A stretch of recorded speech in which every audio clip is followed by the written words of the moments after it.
Normally, journalists from all over the world would be converging on Washington, D.C. to cover all of the inaugural events surrounding the president-elect swearing in. But this year is different. Joining us now to talk about how the press is handling this year's event is former longtime New York City TV reporter Frank Cipolla. And Frank, how will news coverage be different at this inauguration compared to previous ones? Well, it certainly will be different, Christine. And of course, the main concern here is security. We've seen the violence, the most recent violence in Washington, D.C. And, it is prudent to do so. The majesty of the event will be there.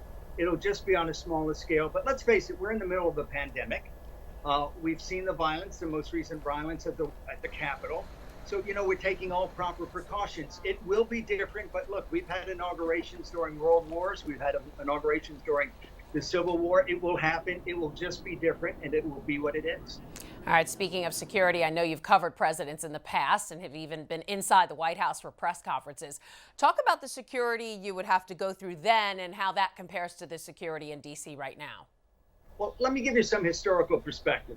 During the times of Jefferson, Madison, and Monroe, you could walk up to the White House, knock on the door, and if the president wasn't otherwise engaged, he answered the door. Obviously, that's 200 years ago. Times have changed. But when I was a cub reporter covering events in Washington and at the White House, you could go to the gate in front of the White House, and the White House was literally within a stone's throw of that gate.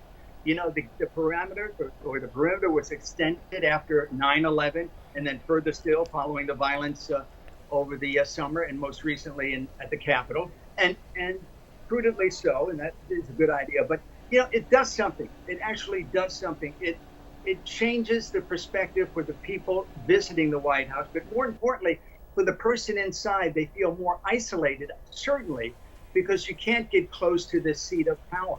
Right. And with all the talk about threats of violence across the country, should reporters be keeping an eye on other state capitals tomorrow, not just D.C.?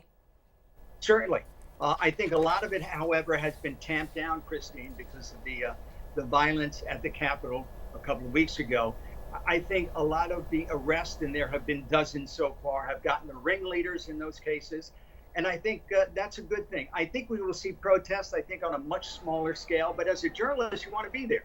Mm-hmm. You want to be in those state capitals to see what happens. I don't think there will be violence. I don't think there'll be terrible things going on. There will be protests, no doubt. But I think a lot of that will happen because this time around, the folks in the state capitol and in the capital of the United States are ready and waiting for what's happening. They will not be surprised this time. And as a journalist, yes, most certainly you need to cover that story. All right. I know you're a bit of a presidential history buff. President Trump has said he will not attend Joe Biden's inauguration.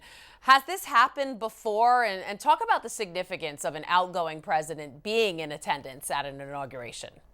Well, it's happened 3 times before. Okay. John Adams' son, John Quincy Adams, and most recently, if you want to call it recently, in 1878, when Andrew Johnson did not attend the inauguration of his successor, Ulysses S. Grant. Hey, look, Donald Trump is an extraordinary person with regard to the way he conducts himself. He goes his own way. It's not necessary that he be there. It would be nice because you want to make sure there is a symbol of the transference of power. All right, longtime TV news reporter Frank Cipolla, thanks for being with us today. A pleasure. Thank you, Christine. If you're watching Currents News on YouTube, be sure to hit the subscribe button and click on the bell to get updates to all of our newest content, because we are putting your faith in the news.